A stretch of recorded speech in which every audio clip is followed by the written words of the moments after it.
Semuanya, welcome back to my channel and this is Sarah. Di sini aku akan yang namanya kayak melihat flashback kenapa saya dulu dibully. Simple karena saya pertama itu memang tipikalnya tidak bisa menempatkan diri, belum bisa lah dengan wilayah baru. Dan yang kedua adalah saya diem aja.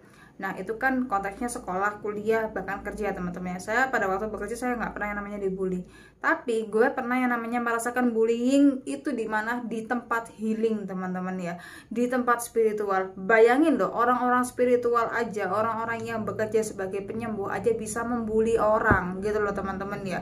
Nah itu kenapa sih kok ada fenomena seperti itu? Kenapa beberapa healing terapi juga bagaimanapun adalah salah satu hal yang membutuhkan uang yang sangat banyak, bahkan juga kerja keras yang sangat banyak untuk kalian sendiri dan juga bagi para pemimpin-pemimpinnya ya teman-teman ya. Jadi saya mempelajari dunia healing itu selama 4 tahun dan itu setahun saya menjadi seorang praktisi yoga dan juga penyembuhan ya teman-teman ya. Nah, pengalamannya itu gimana sih kak kok bisa namanya dibully di tempat healing, bahkan orang penyembuh, calon penyembuh pun, calon healer itu bisa ngebully kamu. Gini ceritanya teman-teman ya, saya tuh pertama kali tertarik di dunia itu tuh pada waktu saya tuh ingin meditasi bareng dunia kejawen. Kemudian saya itu dapat jalan menuju ke pranic healing. Kemudian saya dapat jalan menuju ke Bali. And Bali itu memang secara vibe dan juga bagaimana kita mempelajari ilmu spiritual tuh emang beda banget. Bener kata orang-orang, dibandingkan kita maksa-maksain ke daerah Yogyakarta, daerah Semarang, Bandung, Pasuruan, atau bahkan daerah Mojokerto, daerah Lampung, kemudian Medan. Itu Bali itu memang hawanya it's a very really different. Makanya mereka tuh bisa yang namanya attract semua orang-orang yang berlibur, bahkan juga yang namanya healing terapi ke Bali ya guys ya. Awalnya saya itu seneng banget di sana, habis lulus Taba Brata langsung aku bener-bener happy, ceria, fresh kayak gitu teman-teman ya. Terus aku di sana itu kayak di sana tuh enak banget deh atau gimana gitu. Mama saya tuh memutuskan mending kamu yoga aja di sana. Nah, karena memang mama saya membiayai, saya memutuskan untuk ke sana ya teman-teman ya. Di sana itu aku bener-bener kayak belajar banyak banget. Pengalaman buruk, pengalaman bagus banget, bahkan pengalaman aneh, bahkan pengalaman yang bener-bener kayak bikin aku tuh bingung sendiri gitu loh guys ya. Jadi gini ceritanya guys ya, waktu saya di Bali, saya itu bener-bener sains sekolah yoga dan sekolah healing terapi juga. Jadi aku dapat yoga, dapat healing terapi, dapat ayurveda, dapat juga bagaimana kita menumbuhkan rasa kepercayaan diri dari trauma dan lain-lain. Itu bener-bener dapat teman-teman ya. Terus gini ya guys ya, aku mau cerita ya guys ya. Nah, waktu saya di sana itu saya dapat salah satu kayak dormitory itu saya tuh ketemu sama seseorang. Nah, orang-orang yang ikut healing saya itu banyak yang orang-orang udah yang namanya mature age, yaitu di atas umur 25, 27 gitu ya guys ya. Sama yang namanya orang-orang yang masih anak kecil lah, maksudnya masih usia-usia 24, 18 tahun, yang mereka tuh suka banget yang namanya mempelajari tentang healing journey ya guys ya. Nah, pada waktu saya itu mempelajari yang namanya yoga, kayak minggu-minggu awal itu saya tuh ngerasa bahwa oke lah ini kayak keren gitu loh, ketemu banyak orang dari berbagai penjuru Indonesia, bahkan luar negeri juga ada gitu ya guys ya. Nah, saya pada waktu minggu-minggu awal ini, saya ngerasa bahwa wah saya itu akan mendapat teman-teman baru ya, keluarga baru ya, kayak gitu ya guys ya. Maybe ini kayak momentum waktu ya guys ya. Mungkin pada waktu minggu-minggu awal kita karena memang biasalah pertama kali kenalan baik lah atau apa gitu, dan background mereka juga backgroundnya ya bukan orang-orang sembarangan kayak gitu ya guys ya. Waktu saya di mana tuh namanya di Bali itu, saya itu ngerasakan bahwa emang minggu pertama kita kayak family. Nggak tahu minggu kedua kok secara vibe itu udah beda banget gitu loh guys ya. Jadi ada satu orang itu yang bener-bener saya itu pernah saya hormati juga. Even dia itu pernah jujur di depan saya. Dia pernah yang namanya kayak gini, adek sini, aku mau ngomong sama kamu karena aku ini care sama kamu. Anggap aja aku ini kakak kamu, aku mau ngomong sesuatu. Kamu ini kalau aku lihat kamu ini tipikalnya anaknya tuh kurang percaya diri. Kemudian kamu ini aku lihat juga secara keuangan nggak bagus, soalnya kamu itu pernah kita ajak nongkrong, kamu katanya tuh kayak nggak bisa spend yang banyak kayak gitu. Terus kemudian kamu sendiri tuh kayaknya palsu deh anaknya itu, secara karakter dan juga kayak behavior itu palsu. Kamu kalau misalnya inner beauty kamu tuh mau keluar jadi diri kamu sendiri kayak gitu ya, ceritanya dia ya guys ya. Nah, begitu aku tuh dinasihat seperti itu, karena aku melihat dia juga oh lebih tua dibandingkan aku ya beberapa tahun. Kemudian aku juga ngerasa oke oke mungkin bisa jadi orang yang bisa jadi partner yang baik nih soalnya jujur atau apa. Dan you know what teman-teman, setelah aku dinasihati seperti itu, dia tuh gabung sama pertemanan yang lain. Gabung sama pertemanan yang lain, nggak tahu kenapa mereka ini lama-lama membuat gap-gapan gitu teman-teman ya. Udah kerasa makan juga beda lagi apa tuh posisi tempatnya gitu ya guys ya. Kemudian juga barulah aku tuh ketahuan, kemudian aku tuh ngerasa dia ternyata pernah loh yang namanya kayak suka addicted membuli. Karena ada satu orang ini datang teman-teman tiba-tiba, orang ini tuh orang-orang yang baru kemudian baru masuk, dan orang tuh kayak langsung kayak sedikit agak nggak terima dengan kelakuannya yang mungkin sedikit annoying, dan juga kayak maybe orang luar ya teman-teman ya, mungkin orang daerah luar Bali tuh bicaranya tuh keras logatnya itu, akhirnya bikin orang itu kayak ini orang itu ngapain sih kayak gimana gitu ya. Nah itu udah membuktikan bahwa itulah loh karakter orang itu, kalau bereaksi melihat orang-orang seperti itu ya teman-teman ya. Nah, ternyata aku baru sadar setelah saya ngerasa ini orang itu baik atau gimana, saya coba deh sama kakak yang bilang aku seperti itu gitu ya. Aku coba gitu. Kak, aku tuh punya ini loh, punya masalah begini, begini, begini gitu. Kamu punya ini nggak solusi atau apa? Ditinggal teman-teman gitu loh. Kemudian kak aku ini sebenarnya tuh kayak jualan produk skincare yang agak mahal. Gimana tanggapan kamu? Ya udah nggak apa-apa itu aja gitu loh. Sehari-harian tuh sudah kelihatan mereka tuh kayak membuat jarak kayak gitu.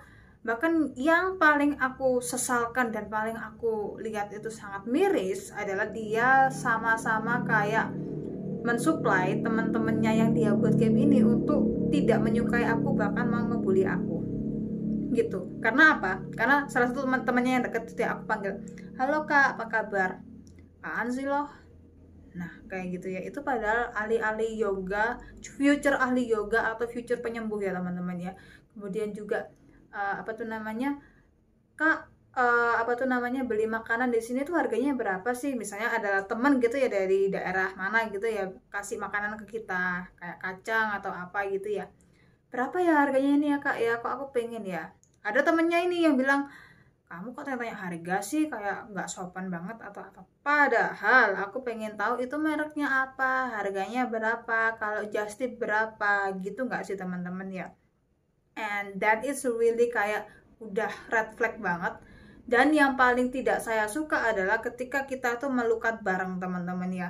Melukat bareng, aku pengen gabung mobil ke mereka, mereka gap-gapan sendiri mobilnya teman-teman ya. Mereka gap-gapan sendiri mobilnya. Kemudian dia juga apa tuh namanya senang-senang sendirilah, makan-makan atau apa gitu.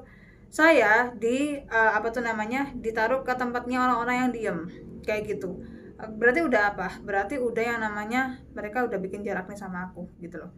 Terus kemudian aku sapa lagi di mana tuh namanya di ini ya, di salah satu tempat melukat itu. Tempat melukat itu di ini Gunung Kawi, Candi Gunung Kawi. Kan tangganya itu kan tinggi gitu ya, tinggi terus kurus terus sempit gitu loh.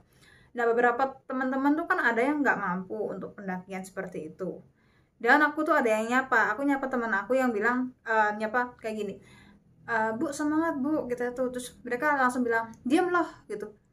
Oke, berarti orang ini udah nggak bisa dikasihani lagi. Even dia bilang mereka itu mental illness loh teman-teman ya. Orang mental illness, orang yang kakak yang saya satu kamar itu, yang dia nasihatin aku, kritik aku kayak gitu ya guys ya, itu ternyata dia sakit-sakit pun tuh masih ada pikiran untuk ngebully orang gitu loh. Berarti gue curhat pernah digini-giniin, punya pengalaman spiritual seperti ini apa itu salah teman-teman ke orang itu. Wow, aku sama semesta tuh kayak diberi pelajaran gini loh. Kalau ketemu sama orang itu yang sok spiritual, sok ngejudge seperti ini loh teman-teman. After I melukat sama orang-orang itu, besoknya gue nggak peduli mau dia apa-apain. Mereka nyuruh aku yang namanya beliin buah, bawain yoga mat buat mereka atau apa, gue nggak peduli lagi. Bahkan aku yang namanya kayak di depan, kan guru kita kan seorang pendeta ya, kita manggilnya Aji gitu ya, gue bilang aja nggak ada urusan gitu loh. Terus kemudian kalau mau ganti toilet mereka bercandain aku nggak peduli guys gitu loh. Itu bagaimana tameng aku bekerja biar secara energi aku wah gue tuh udah yang namanya kena bully dan kena yang namanya kayak pressure dari keluarga, di sini gue dibully lagi, gue nggak terima loh, padahal gue juga bayar loh gitu loh, bayar dan juga duit dari orang tua saya, karena orang tua saya itu ngerasa di sini promising buat aku gitu loh teman-teman ya. Dan akhirnya aku merasakan bahwa nggak usah berteman deh, we awkwardly apa tuh namanya, kayak kita lulus bareng-bareng itu dengan damai, tapi ya udah gitu loh, kenal cuman sementara gitu loh. Ini udah setahun ya teman-teman ya, aku jarang banget yang namanya kontak sama mereka lagi gitu loh. Saya kontak sama beberapa teman-teman yang lebih apa ya, yang lebih kayak diem, lebih emosinya tuh lebih label atau apa gitu ya.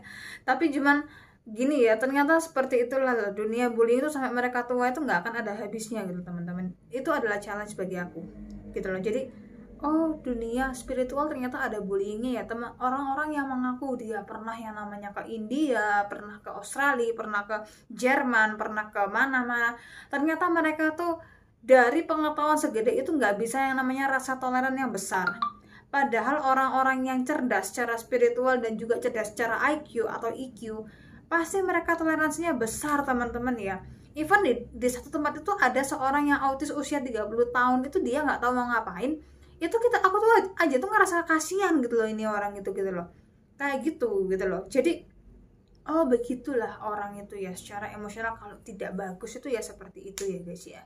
Nah kayak gitu ya guys ya, gue pulang-pulang ternyata kayak keinget hal-hal kayak gitu, itu kayak apa ya, kayak bener-bener mengganggu banget hidup aku gitu loh teman-teman ya.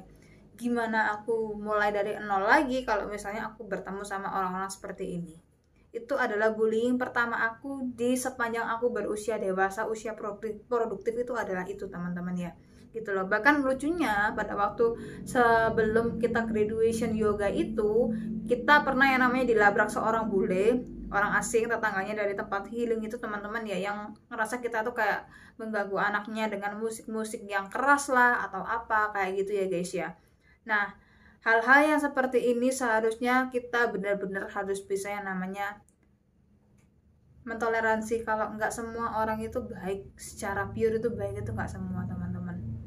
Kita maunya baik tapi mereka terima dengan hal yang sangat ofensif, ya buat apa? Itu hanya yang namanya menguras tenaga kita gitu loh guys ya.